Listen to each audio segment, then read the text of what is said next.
Well, the only issue I would take with the question is the word "back" in it. I would posit he never left being the best player in basketball. Now, he was injured, and when you're injured, you don't have the ability to show it.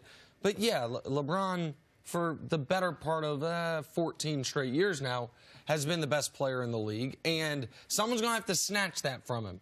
And yesterday's win was an oddly really good win for the Lakers. Yes. Because they played so incredibly poorly for 3 quarters to a bad Bulls team. That LeBron had 28, 9, and 6 through 3 quarters, and that just barely kept them in it. It took a fourth-quarter run that I know you're going to get into that really put the Lakers in position to get a win that should have never been in question. The Bulls are a building young team with a question mark at head coach and question marks all over the roster, so it shouldn't have taken a great LeBron James game for them to win, but it did, and he, of course, provided it. And for those that want to argue, no, LeBron's not the best player in basketball, my only question would be, well, then who is?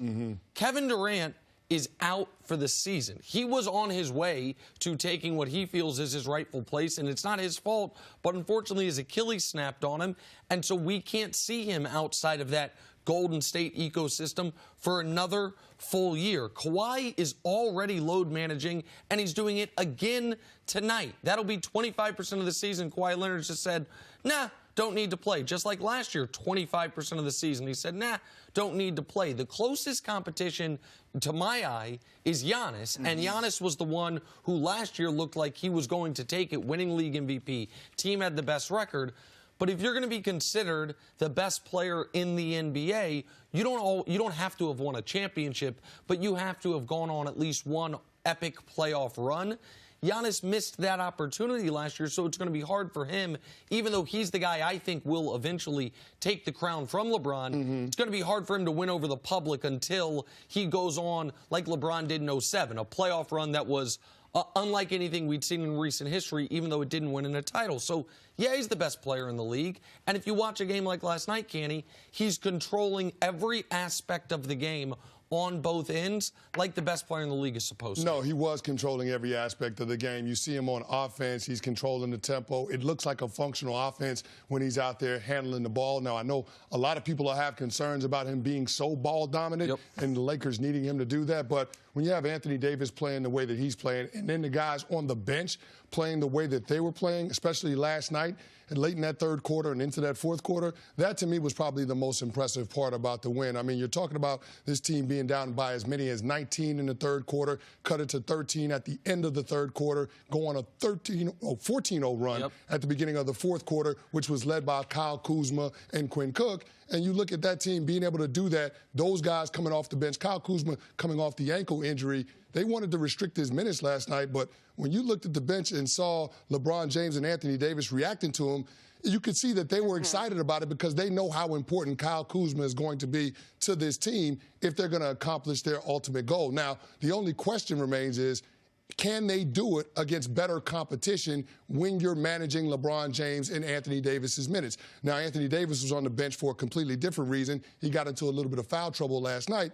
But LeBron James, Frank Vogel talked about it after the game, he wasn't going to extend LeBron James in that game, so it was going to have to be some other guys to step up, and those other guys did step up. Even Dwight Howard, he played well on both sides of the court. The big block against Kobe White, being able to get an old-fashioned three-point play late in that game.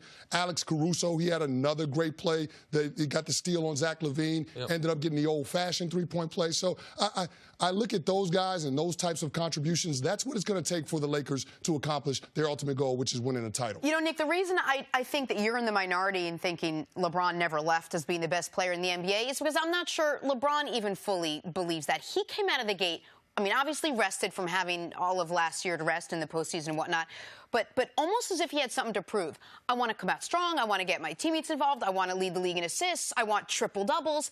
And then he followed it up on social media where, if you know LeBron, a lot of what he's really thinking, he sort of puts out on social media. He's angry at someone. He's upset. He wants to prove something to someone. Yeah, I think that there is he trying to make a point? Well, I think there was an element of, really, I do this for 15 straight years. I'm healthy for 15 straight years. I go to 8 straight NBA finals. And then I go to a team that we all acknowledged was not going to be able to win a championship in year one, that it was going to be a process in year one. I have them third in the West on Christmas Day, whooping the defending champ Golden State Warriors, and my groin pops, and now all of a sudden people act like, well, you know what I mean, maybe I'll be an all-star, but and so I think, yeah, if I were him, I'd be annoyed. I know we are all so myopic and we're all so, what have you done for me lately? But to act like you have built up no, not even credibility, but no margin of error and no reasonable doubt as far as, okay, once he gets healthy, he'll get back to being the guy he has been since year two.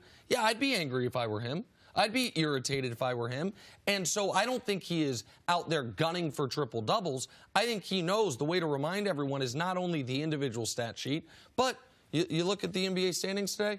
Oh, the Lakers have the best record in the league with the best point differential in the league. That's the way to remind everyone he's retaken his rightful place as the best player in basketball. No, you're right. That is the way to remind everyone. But I feel like because LeBron James has been so great for so long and we haven't seen somebody with his athleticism and his overall physicality in his game be able to sustain that level of play as they get later and later into their 30s, I think everybody wants to be the first one to the party to say LeBron James has lost it as the best player in the NBA. The same way everyone tried to do with Tom Brady, and then he had that resurgence. That's exactly right, Jenna. For some reason, because those guys have been great and they've been able to sustain that level of play, people want to be the ones to predict when they're going to fall off. But LeBron James, I mean, you saw the injury that happened throughout the season last year with the groin, and we just knew that he was dealing with some health concerns. But there's an explanation for that. I mean, over the course of the last 7 or 8 years, nobody has played more basketball in terms of minutes and games than LeBron James. So, I mean, everybody has to understand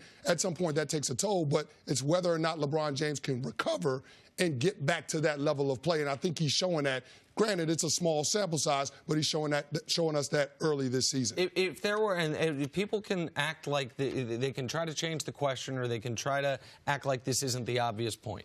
But right now, this moment, if every player in the league were available to you, and you were talking about for this year and this year only, every single GM in basketball would say, give me 23 for the Lakers. I will start there and work backwards. Not Anthony Davis, not Harden, not Kawhi. Steph's on the rack. Certainly not Jokic, all these guys that were like, oh, he's the next guy. If you had one for this season, if you can have any player in the league. Over Giannis? The answer, even over Giannis, because now Giannis is the closest competition, I feel, but because you know there isn't an answer for him come the postseason, Giannis also show that. I think Giannis would be the close second, and if you were to extend the timeline, Giannis would become the first pick. But for this season, for the LeBron 16th straight year, he would be the guy you would take. I think you make a good point. A lot of people want to be first to the table to say this is it. Thanks for watching. Subscribe here to get the latest from the show. Also, be sure to check out more of the best clips from First Things First, or go watch a few segments from our other shows on FS1.